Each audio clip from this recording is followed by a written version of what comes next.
A businessman named Joe wakes up in a strange room with a mill in it, and immediately throws up as he realizes he doesn't remember how he got there. His phone is missing, the walls are high, and the only door is heavy and locked. When he begins yelling for help, he hears a voice coming from the air vent telling him to shut up. However, the guy soon realizes Joe is new and explains a few things. Joe was dosed, and for a few days he's going to feel very depressed because of the side effects. He also mentions that tomorrow it's going to be very rough, but afterward he says he must go back to work and stops talking to Joe. Next, Joe tries to jump up the walls to no avail. When he's about to have a breakdown, he hears whistling outside and sees someone dropping food and water through the door slot. Joe immediately runs to the door and asks for help, explaining he has a pregnant wife to take care of, but the man just closes the slot and hurts Joe's hand. As night falls, Joe decides to bandage his hand with his tie and to take the food they gave him. Suddenly a light appears on the wall and an AI voice welcomes Joe to something called Advanced Career Training. However, the AI doesn't answer any questions and the logo on the wall disappears to only leave a few numbers. Joe wonders if something is broken, but then the neighbor guy explains it isn't. The machine works but not for the sake of the employees, and the numbers are a countdown to midnight, but he refuses to say what will happen. Joe begs for more information, but all the other workers start yelling at him because they want to sleep. The neighbor explains the voices are all the employees that ended up down here because they angered the company, and Joe is shocked to hear this is part of Mallard, the company he worked for. Afterward, Joe goes to sleep, but he wakes up at midnight when he hears some noises. It turns out an employee is being taken away to be terminated, and from the sounds of his screaming, it's a painful process. Joe tries to cover his ears as the AI voice says this is part of a harmonious path to well-being. The next morning, the guard brings more food and tells Joe that cells must be kept spotless or the employees will be punished. There's a toilet hole in the corner and all trash must go there. In fact, the neighbor tells Joe to do it to avoid trouble. Joe throws the empty food packaging in the toilet hole, which stinks badly, and then notices something in the ground. After brushing off the dirt, he's disturbed to discover a skull, and the neighbor confirms employees have died here before. Joe refuses to believe it because not even a powerful company can cover so many deaths, but the neighbor explains this was included in the fine print of the contracts they signed but nobody reads, therefore the company has their consent. Suddenly the AI starts speaking to Joe, who yells at it and points out he's worked 10 years for this company, so he deserves better. His rant goes on for so long that they make an alarm ring to make him stop and the AI says today begins his advanced career training seminar. It explains that Joe's productivity fell in the last few months and he made too much use of his personal time, which caused this department's performance to decline. This new job is supposed to help Joe become a good employee again. The workday begins at 6 a.m. and ends at 10 p.m. The rest of the time Joe can do whatever he wants. His work consists of pushing the mill, and he'll earn a point for each full revolution.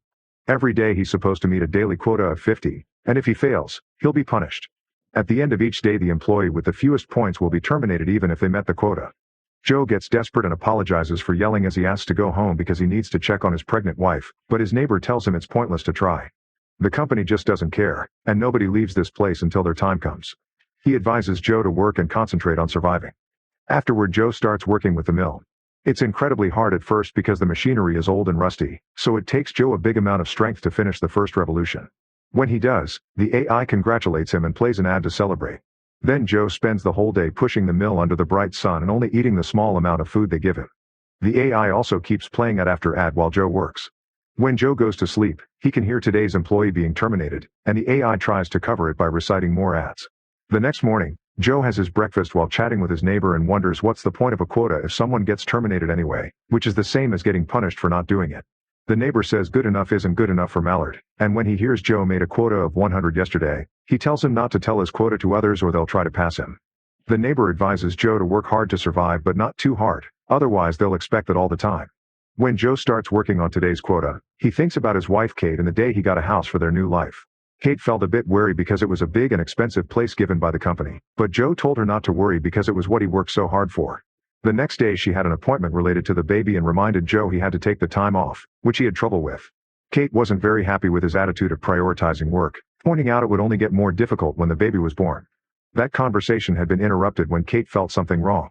Back to the present, Joe finishes his workday with a quota of 150, only to suddenly hear the guard knocking on the door. Joe gets scared at first, but the guard makes him take off his clothes before opening the door. Then Joe enters the corridor, where they soak him with water and only let him use the soap for a few seconds before sending him back. As days pass, Joe continues working hard on the mill, which is tedious and exhausting under the scorching sun. Sometimes he chats with his neighbor, who sadly explains the mill doesn't do anything, they're just working for the sake of working. As the heat gets worse, Joe drinks his water too quickly and tries to ask for more, but the neighbor says they only give them enough food and water to keep them alive. If Joe wants a drink, he needs to start peeing in the bottles and hide them behind the pillar, then he can filter the pee through the insoles of his shoes to drink it. Joe is disgusted by the idea and refuses to do it even when the neighbor points out that Mallard just wants to know how far they'll go before they break. Joe goes back to work and keeps thinking of Kate. He remembers the day she had been very worried about the hospital bills and he promised he would work harder. When Kate said he couldn't do this alone, Joe tried to stop her from going back to work because after the issues last time she was in danger of losing the baby. However, Kate pointed out that if she didn't work too they'd lose the house. Mallard had promised a promotion to Joe for years and never kept the word, so Kate thought it was stupid to still believe them. At the end of the workday, Joe falls out of exhaustion, and the AI congratulates him for reaching the outstanding quota of 370. While catching his breath, Joe notices that on the mill's handle a previous worker carved the word Alex. He asks the neighbor about it and learns that Alex is the only guy that managed to get out. The next day, Joe gets a special gift for his outstanding quota, a pen with his name on it. Joe tells them off since he has no use for a pen only to suddenly notice that they've changed his daily quota to 370 as the new standard. A furious Joe shows his wounded hands and tries to explain he can't do that again, but the AI only says humans just need a little push to progress, so Joe throws the pen at the wall while insulting the company. Afterward he begins to work and notices they don't give him a point when he finishes a revolution, but there's a little X on the clock. The neighbor explains that the X means Joe has a penalty, and now it'll take him 2 revolutions to score 1 point. If he gets another X in the future, that will require him 4 revolutions, then 8, and so forth. Having no other choice, Joe starts working extra hard since to reach the quota he'll have to do 740 revolutions. However, he eventually becomes incredibly exhausted and gives up. When the neighbor checks on him and learns he has to do 740, the man starts yelling at Joe, saying he'll get them all killed. At that moment the AI announces the workday is over and that Joe didn't meet his daily quota, so Joe takes the chance to ask about the penalty. However, the AI says Joe gave the penalty to himself for letting down his fellow employees and that he needs proper motivation. Suddenly Kate's profile appears on the wall as the AI threatens to kidnap her to work here too, so Joe begs for forgiveness and promises to reach his new quota tomorrow. The AI takes his word and explains he'll lose the penalty if he's successful tomorrow. The voice also offers a token of appreciation by adding an additional challenge. It's a huge red light that appears on the ceiling. Between the 12 o'clock screaming and the red light, it's very hard for Joe to sleep that night. The next day, he uses his jacket to cover the mill's handle so his hands won't hurt as much while he works extra hard under the red light. It's an awful maddening process that makes Joe start to feel he's losing his mind. At some point he starts seeing a hallucination of himself, who makes fun of Joe for still believing that hard work will take him anywhere. When the hallucination begins talking about Kate and the baby, Joe gets the motivation to keep moving and reaches the quota just 1 second before the time runs out. The AI announces he's removed the penalty and the red light disappears. The next morning, Joe wakes up to the AI giving him a new token of appreciation, a very short video of Kate in the hospital with the baby. Joe cries over being a dad now but also because he's realizing he's been in here for too long and he's missing so many important moments. Sometime later, Joe asks his neighbor for details on how Alex got out because he wants to try too. At first the neighbor doesn't want to talk, but then he hears Joe say he couldn't meet his baby and feels bad because he at least got to have some time with his children before being dragged here. The neighbor doesn't want Joe to have a child that hates him for putting work first like it happened to him, so he tells him to check the blind spot on the wall behind the pillar. Joe immediately rushes to the wall and takes a close look, which makes him notice a circular area had been filled later, meaning someone made a hole here at some point.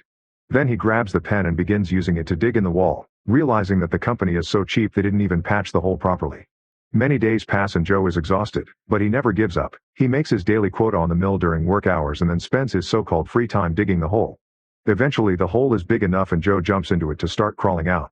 After a few minutes, he comes out into a very dark area and tries to find his way around, only to suddenly be found by the guard. Joe is knocked out and when he wakes up later, he finds himself back in the room with the mill and the hole has been filled again. At that moment the AI starts scolding him and proceeds with the punishment. They raise the quota to 1,000, and the neighbor gets his leg broken by the guard. Joe tries to apologize but the guy keeps ranting because he can't work now and comments on the fact that they don't have control here. It's all algorithms controlling the whole place. The neighbor feels bad because he was the one that designed the system while he worked in IT and says humans can't reason with an AI. However, this gives Joe an idea. If the computer follows the rules, then if nobody works, everyone ends the day with no points and the tie should mean nobody dies. The neighbor thinks it's dangerous, but Joe points out they have nothing to lose. He jumps on top of the mill and yells a speech about the fact hard work won't take them anywhere in this company. He also points out that if they don't work they won't die. Soon all the other employees are chanting along and as the workday starts, not a single person works. Joe is happy because he thinks he's won. However, when the day is about to end, the AI announces any person with no points will be terminated. This terrifies the other employees and they immediately start working again, ignoring Joe's pleas not to let them win. Suddenly the neighbor tells Joe his kid is lucky to have such a great dad, But if he wants to meet the baby, he must do whatever it takes to get out. With no other choice, Joe starts pushing the mill again. Later during the night, the neighbor knows he'll die soon, so he makes a confession. His name is Alex, and he was the one that managed to get out. However, just like Joe, he was captured and sent back. He didn't tell Joe this because he wanted to think there was hope for the second try. The only regret Alex has is not burning this place down. Joe says goodbye to him. Then he cries as he hears the guard take Alex away for termination. The next morning, the AI gives Joe another motivational present. It's a very short video of Kate and the baby, who can walk now. Joe is disturbed by the fact he's been here for months and starts yelling at the company, insulting it with colorful language for having taken everything from him. The AI doesn't like this attitude and decides Joe should be terminated. Then the door opens and a bunch of people come in to stand around in the room, ignoring Joe's questions and begging. Soon the guard comes in and prepares the injection while wondering if Joe's death will free his home and his wife, which causes a furious Joe to jump on him and start beating him up. As blood gets splattered all over the standing people, the AI announces the guard failed and the punishment is termination. And since Joe is completing that task now, he'll be promoted to level 9. This makes Joe realize what he's doing and he immediately pulls back, ignoring the guard's pleas to finish it. Disturbed, Joe announces that he's not a monster and he won't let the company make him one, so he quits. Suddenly he blinks and is shocked to find himself back in the usual office with a machine connected to his head, surrounded by employees in the same situation. It turns out this has all been the company's advanced career training simulation. A coworker that looks like the guard explains that Joe had volunteered for the program, and while it felt longer, he actually was there for only 60 minutes, meaning Joe's son hasn't been born yet. Joe had been stuck in level 8 with no possibility of promotion, but it turns out it wasn't because he wasn't good enough, it was because he wasn't being challenged to do better. In the experiment, his productivity spiked and his leadership was off the charts, so he's now finally getting his promotion to level 9. After disconnecting the machine, Joe is taken to his new office, where he's welcomed by a nicer AI. Joe can't stop having visions of what he went through, which left him with PTSD even if it was only a simulation. The office is small and simple, almost claustrophobic. Joe's coworker shows him a non-disclosure agreement because the project is secret and Joe signs for the sake of his wife. Once the guy leaves, Joe calls Kate in to check on her, crying when he finally hears her voice. When the call is done, he announces he'll burn this company to the ground. Make sure to subscribe and turn on notifications so you can watch more videos like this. Thanks for watching.